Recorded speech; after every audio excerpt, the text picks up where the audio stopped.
Hi, my name is Collin Parrish, and tonight we're going to talk a little bit about activity-based accounting. Okay, so first of all, what is activity-based accounting, or ABC? So, um, really all it is, it's a method of assigning overhead or indirect costs directly to products or services. So the difference really between it and just traditional costing is we assign a lot more.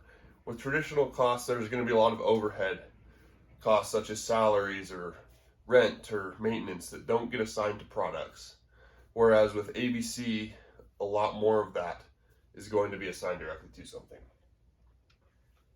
So how does this work? So it's pretty simple. It's really just two little things. So the first one is what we call a cost object, and that's just something that we can assign costs to.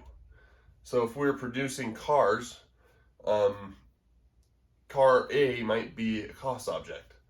And then the way we measure what we put to those cost objects is something called cost drivers.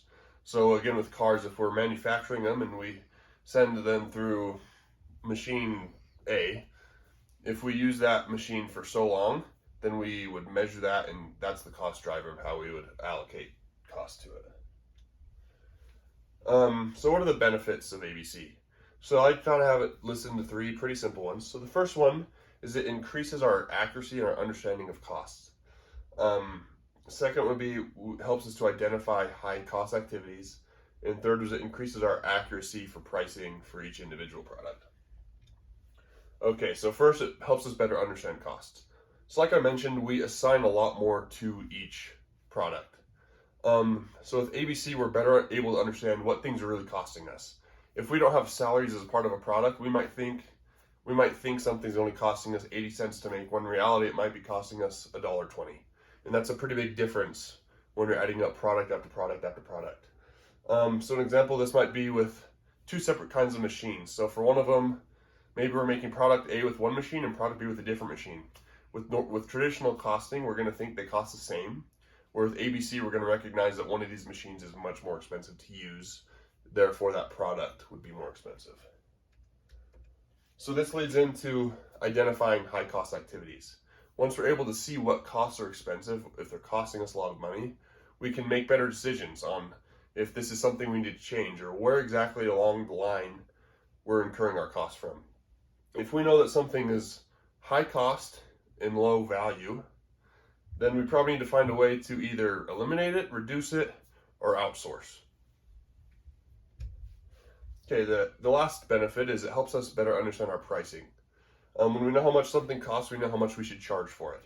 Coca-Cola is a very global company, and they have different products all around the globe. So they've taken great advantage of this, and they're better able to understand how much something should cost because of it. All right, here are a few of the disadvantages. The first one, it can be difficult to implement. It can be very expensive, and it's just not really for everyone. So, a few reasons it's difficult to implement is some people lack the framework, the blueprint. Not everyone does it, so not everyone's involved, and not everyone has an expert in it. It can take too much time to find the appropriate cost drivers. Some people have way too many, and some won't have enough. And it also can be expensive and tough to find the technology or the systems in place that will make this work. So it leads to rising costs due to how tough it is to implement. It also takes a lot of time, which when you think of opportunity cost can make it not worth it. The last thing about why it's expensive is it's not GAAP compliant. So we're still going to have to use traditional costing for our financial reports. And the last disadvantage is not for everybody. It's great for manufacturing, it's great for some services, but for certain companies it just might not be necessary. It's probably good for small companies just starting out, trying to better understand their processes, but maybe not for a older company that's better knows themselves. So really, what does this mean in the end? ABC is great for some, but probably not for everybody.